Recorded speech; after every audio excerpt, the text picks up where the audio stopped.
Welcome to Smart in the City, the Babel podcast where we bring together top actors in the smart city arena, sparking dialogues and interactions around the stakeholders and themes most prevalent for today's citizens and tomorrow's generations.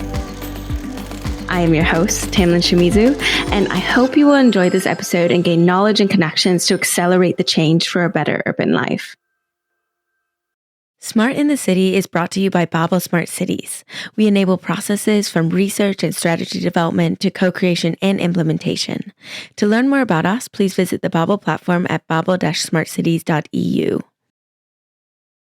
So today I am sitting in Stuttgart, Germany at the Urban Future Conference, and we have some really great episodes lined up for you with the speakers and others. So big thank you, first of all, to Urban Future for having us as media partners and for giving us this opportunity to speak to so many thought leaders on interesting topics. So the main topic for today is around IoT and real-time presence and what that means for cities today. So an expert in the field with me today is Moshe Gazit. He's the Director of Business Development at the IoT startup Thinkz. Welcome. Thank you. Thank you, Tamlin. Nice to be here. Yeah, lovely to have you. Yeah. Even though it's very hot, I just might add boiling, that. I know, yeah. It's heat wave in Stuttgart right now. So bear with us a little bit. We're just sweating it out in this sauna right now.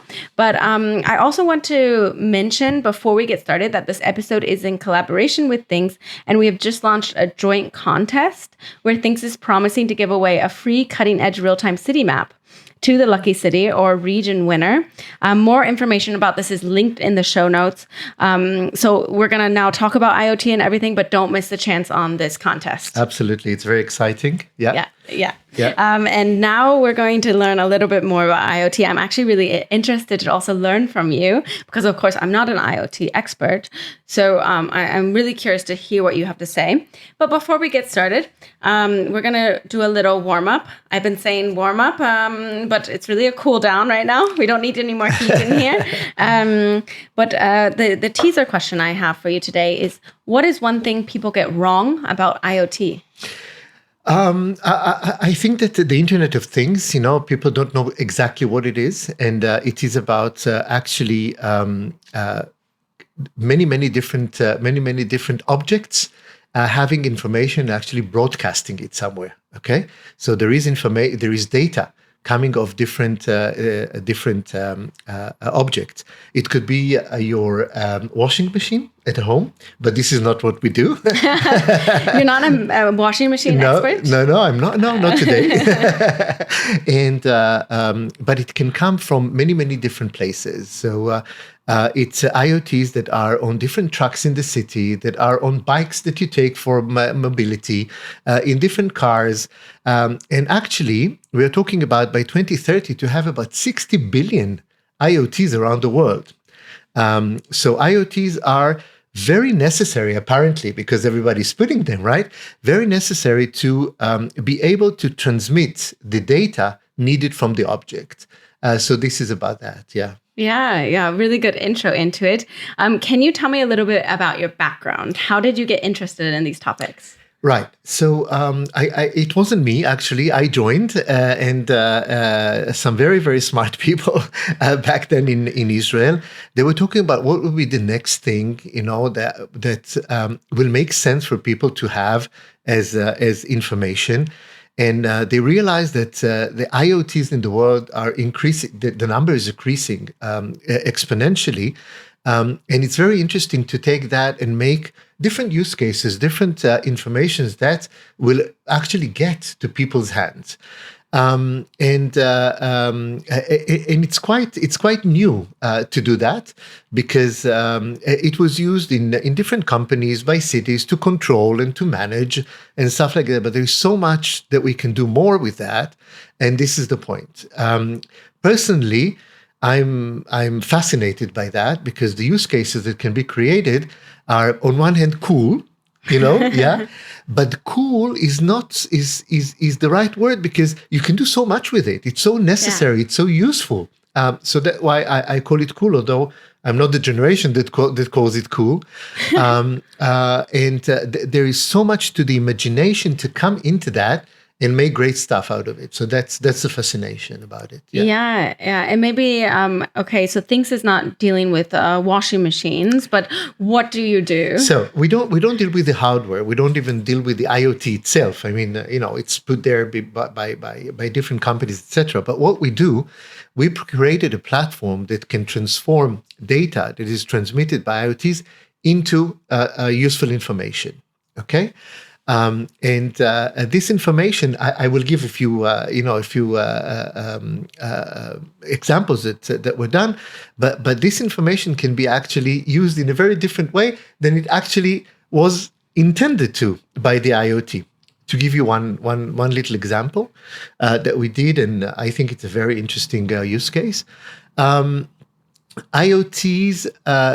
We were talking to a very nice partner, a gentleman at the city of Helsinki. Okay, and we were talking about collaboration and what can we do together. He said, "Oh, this morning it was horrible because it took me more than an hour to get to work, and normally it takes me 20 minutes." I said, "Why? What happened?" "Because of the snow." Yeah, it was around I think November or December, because of the snow, and we were stuck behind the snowplow, and it took me a long time. Okay.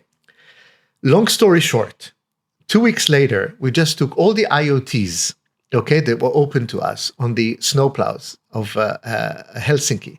Those that remove the snow, but those also that actually put sand and salt on the roads, and we put them on the map, on your phone, and everyone could see where the snowplow was 2 to 4 hours ago, and know which road are open or not. So the IoTs were there, the snowplows were working. Someone was using that to know where they are, what they're doing, etc., etc. But now we took that and made it something useful for all the citizens, visitors of Helsinki, right? And this is the idea. The idea is really to take this data and make something out of it.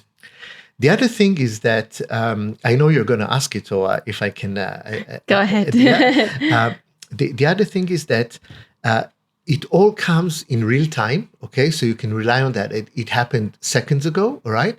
And also was verified. The data is the information is verified by a patented system of things. We can talk about it if you want later.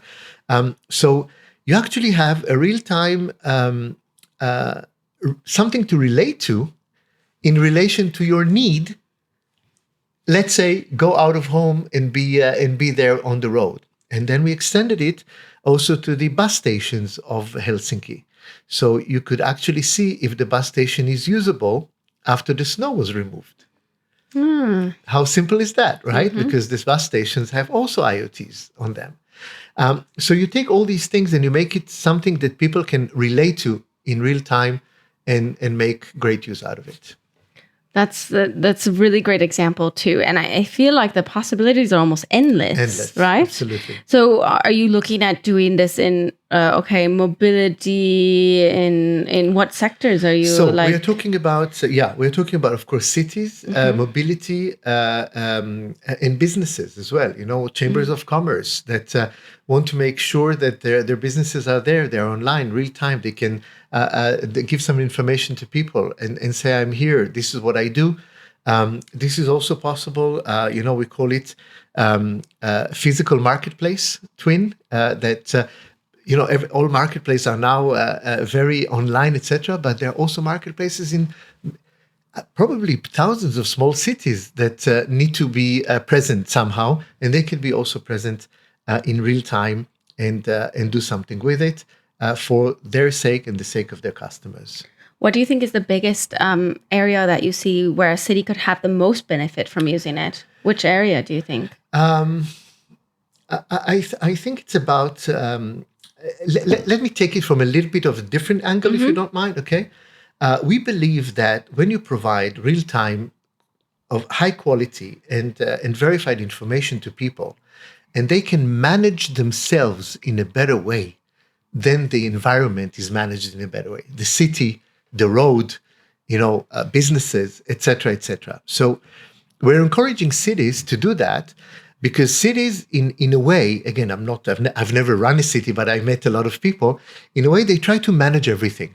Okay, They try to manage the people, the lights, the crossings, the everything, and it's very difficult to do that. It's quite a big job, and part of it can be actually given to people to manage themselves better. And this is where we come from. So I think that in a broader aspect, this is one of the main points. And it could be in many different segments. Yeah. Mm-hmm. Yeah, really interesting stuff. What about on the flip side? What could go wrong? When does IoT fail us? All right, so it can happen. It's a machine in a way. It's an electronic device that can go wrong, and it could be broken down or anything like that. It could be transmitting something that is not real, or it could also be manipulated one way or another. We have cyber things, etc. So it can happen again, it's important to make sure that the data coming from the IoTs is verified.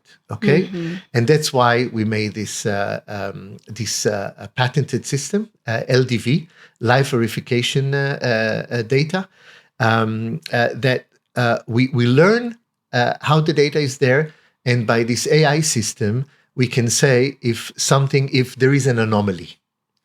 And this is very important. So people don't rely, businesses, cities, whatever, they don't rely on something that we captured in real time that is something wrong, or maybe there is something, but at least we can say something's wrong there. Go in and check it. That's where it is. Yeah. To maybe skeptics out there, what would you say to maybe people that say, but it's maybe unnecessary, or maybe it's just another technology? How do we implement it effectively, and I guess negate the naysayers? Yeah. What we bring to the world today is actually real-time presence. Okay, what does that mean exactly? And let me compare it with online. Okay, so online, like 20 years ago, was something very new. Yeah, what does that mean? Exactly. Yeah. What is it? What's going on? What can we do? True. But today, online for us is a need, is a must, is a reality. Okay, we can see almost everything online. Not everything, but almost everything online. But online is information, great information. Okay, you get it, and real time is action. Okay, when you get real time information, you can action based on that. And I will give you the most stupid, example. Friday morning, okay, I have a free day, and I go to a business. I need to do something with my license, with my driving license. I go to the shop that does it, and normally they're open and it's closed. And there is this little paper saying, sorry, we're closed today. That's the worst. I look at online, and it says that these are the opening hours. But if it was real time, we would know it's not. Okay? I wouldn't waste time. I wouldn't waste 1 hour going, 1 hour back, and all that stuff, and then looking for something, an alternative. People can say, this is not the end of the world. No, it's not. But it's frustrating. And you can plan your life better, especially today when, everybody's stressed, everybody has to do so many things, etc. So we are saying real-time information can really help you manage your life better and have these informations or these needs, met in a better way. So that's the comparison that I do. Yeah, saving time. Frustration, time, planning, and everything else that we all are in lack of. Yes. I've had that happen to me, by the way, so much recently. It's kind of incredible how many times it says it's open on Google, and how many times I've gone to a store recently and it's been closed. So and it's kind of crazy, isn't it? Because and then this could be really, really easily sorted out. Yeah, absolutely. That would be great. I would appreciate that. I want one just for myself.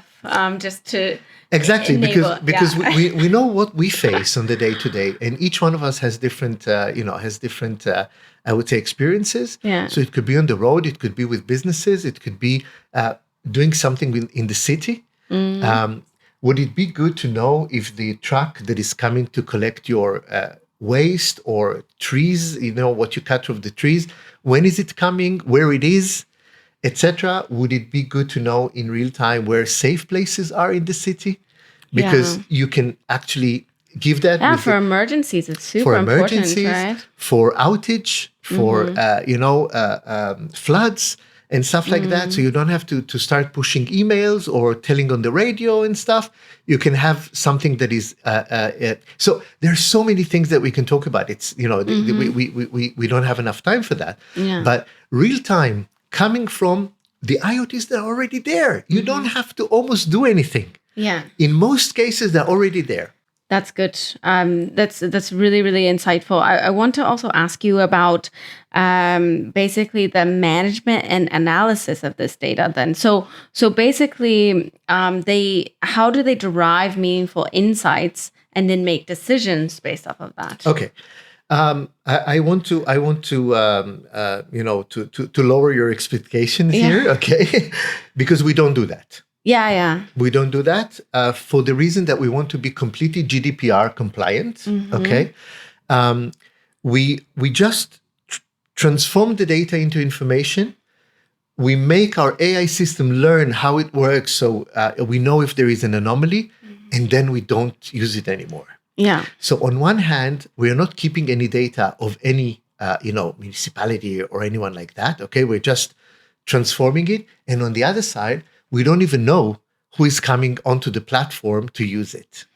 Yeah. So it's completely neutral in terms of that. The analysis that can be done, the stakeholder of the data, the owner of the data can do that, of course, but we don't do that for him, not to go into keeping data, analyzing it, manipulating it, etc., because we don't feel that this is what we want to do, and we want to continue being just this channel, the in between that does the little magic, and they could do the rest. Okay. Yeah, makes sense. Yeah.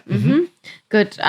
What do you think? So we're here at Urban Future, and a lot of it is also about sustainability and how we can. I was just in moderating a session on sustainability by data. So obviously, a lot of our conversations have to go in this direction of we're doing all these cool innovations and stuff. How does that actually impact climate and sustainability? So what do you think is the environmental implications of this? So let me give you one example, okay? And maybe we can discuss more about that.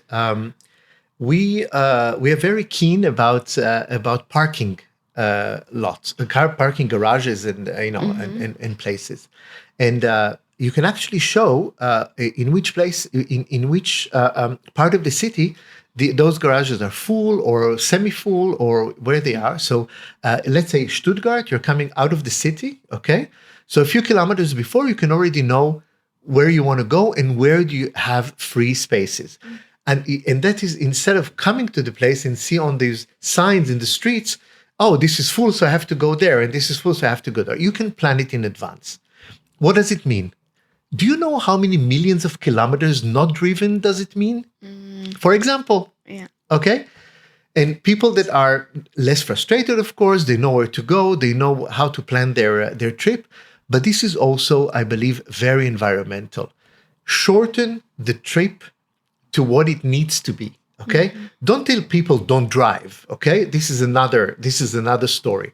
But if they do, give them real-time information in advance so that they can do it. So let's say each car has driven 5 kilometers less, looking for parking.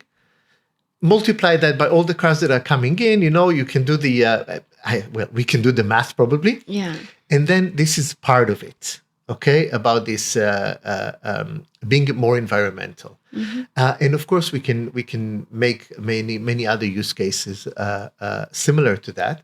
Not all of them are about the environment, but there could be many more. They're all it's quite interlinked, though, right? Absolutely. So even when you're talking about the use case from the snow plows, right?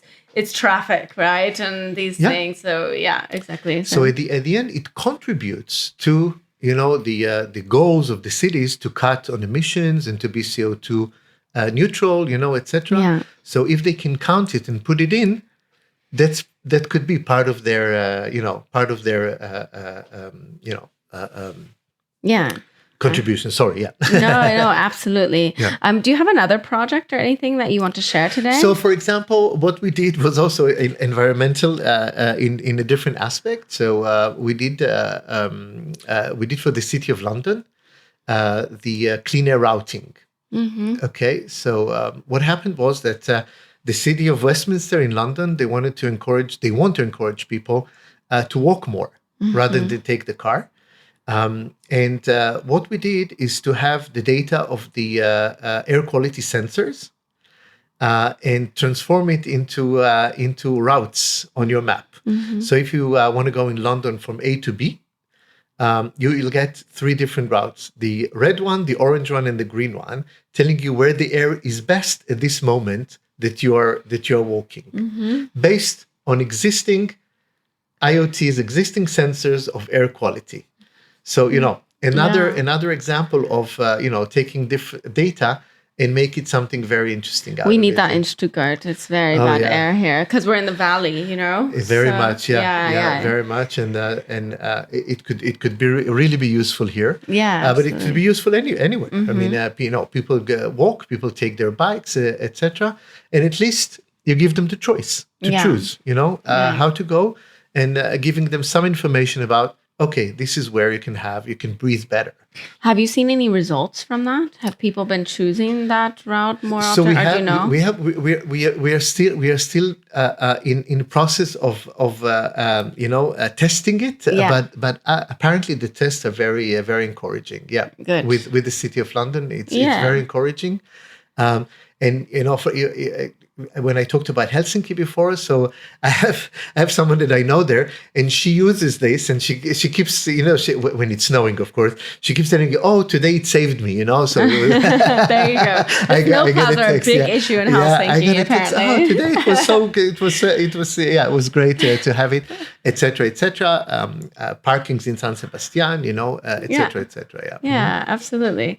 Really interesting stuff. You've already taught me a lot, but I'm wondering if at this point, did we miss anything? Do you want the audience to know anything? I want to give you the open floor if you'd like it. I think that we can cover so many things with this real-time verified information that comes from IoTs, and we're talking about services that are available, public transportation. Just to give you an idea, a very simple IoT can tell you if the bus is full or not. And you can know that in advance, not when you're in front of it. And you can make a decision, again, decision making for people. You can make a decision, I'll take the next one. Or trains coming in, okay? And you know which wagons are more crowded than others, just based on an IoT. And we color the wagons, we can color the buses, and we do that. Coming into a city, we can color the entrances, how they are in terms of traffic in that entrance to the city. And every city has those bottlenecks that are coming in. We can talk about EV chargers. So everybody's running after Egypt. And the one thing is you never know if the EV charger is working and is available at this point in time. Okay, so that's also possible. And all these things are linked. They have sensors there. And if this information or this data is available, the information out of it could be of huge use for people that, as I say again, sorry to repeat it so many times, can manage their lives in a bit of a better way. Yeah. So crowdness and, so many things. Yeah. Yeah, absolutely. It's really then, if I understand correctly, about giving people the information that's already there, right? It's already there. It's just exactly in the universe, not in the hands of people, exactly, right? Yeah. You just have to make it in a way that it's easy to use. Okay, and again, not overload. But people can, when they use the app, they can choose what they want to see at this point in time. So is it the buses? Is it the EV charging? Is it the air? Is it noise? We could also have that, places that are noisy, temperatures, there are so many things. Yeah. There are so many things. Right. All right, good. That's it for our main interview part. I wanted to go into our little segment, and the segment we chose for you today is Flip the Script. Flip the Script. You are the one asking the questions, and I'll be the one answering them. Moshe, do you have a question for me? I do.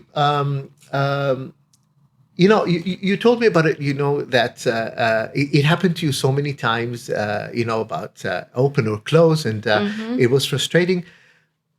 What kind of information, when you're walking around the city or traveling around Europe or stuff like that, what kind of information is missing? What's out there that you could use to make your life a little bit more, less frustrating. Less frustrating.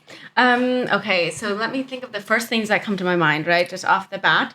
I never know if the restaurants are also, if they allow dogs.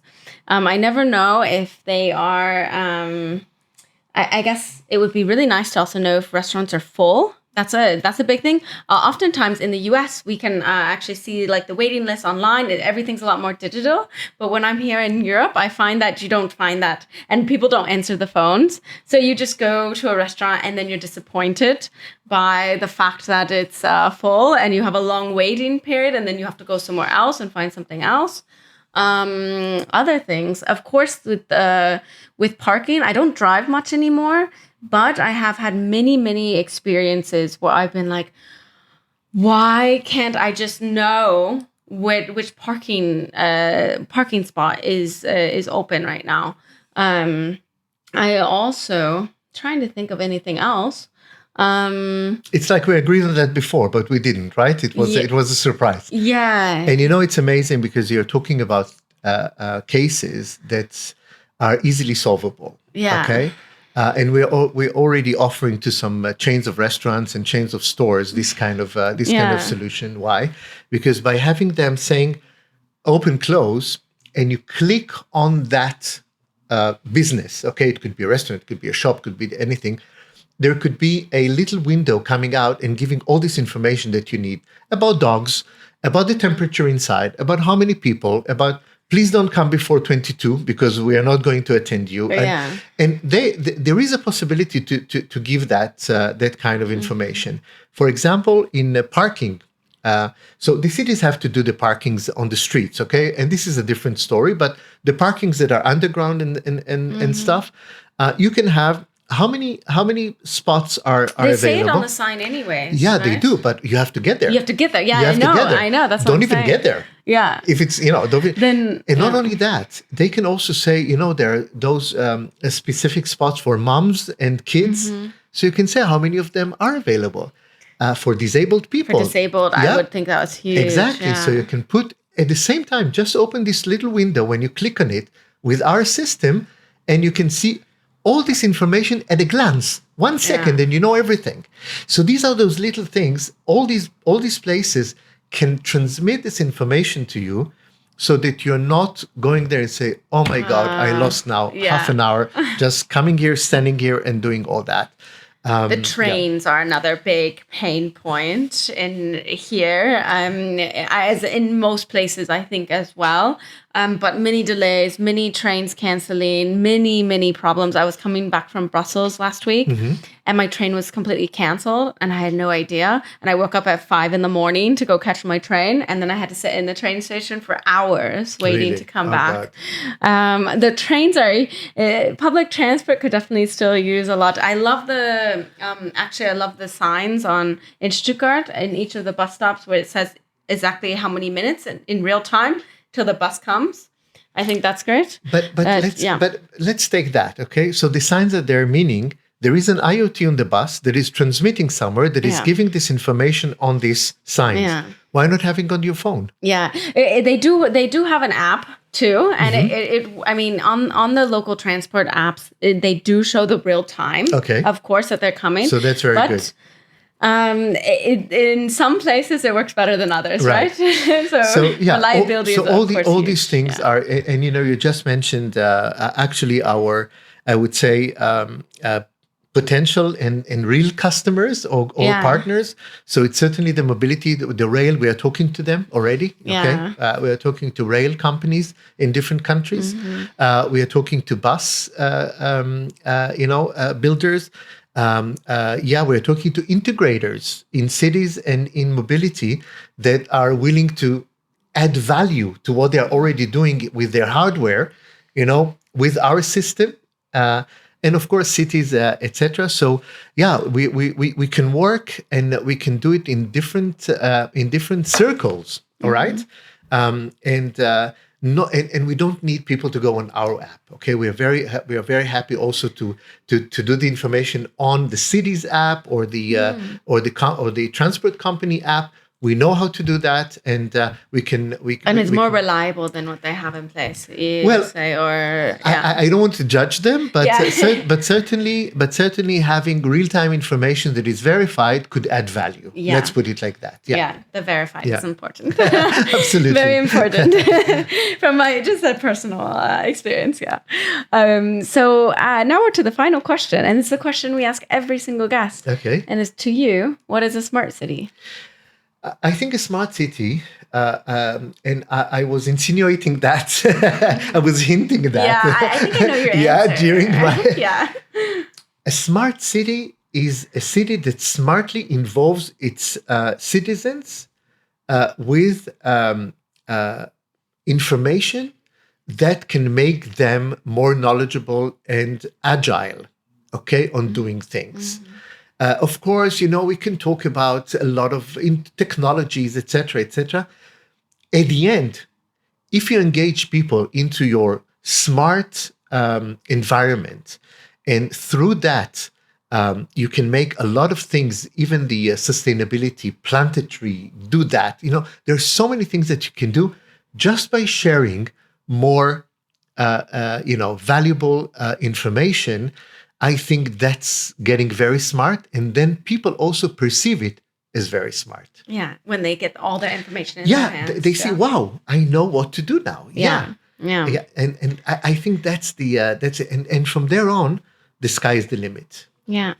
Very good words to end it on. So huge thanks again also to Urban Future for allowing us to do this. Urban Future, to Bubble, and to you guys. That and you are to amazing. You. Yeah. To you. And we hope to make many good things for the world. Yeah. Absolutely. And check out the contest, by the way. It's open just for a little bit longer. So make sure to jump on it as soon as you listen to this. So it's free and simple to apply, and you could secure a real-time presence and for your we already city. have a few that applied, and they're very interested.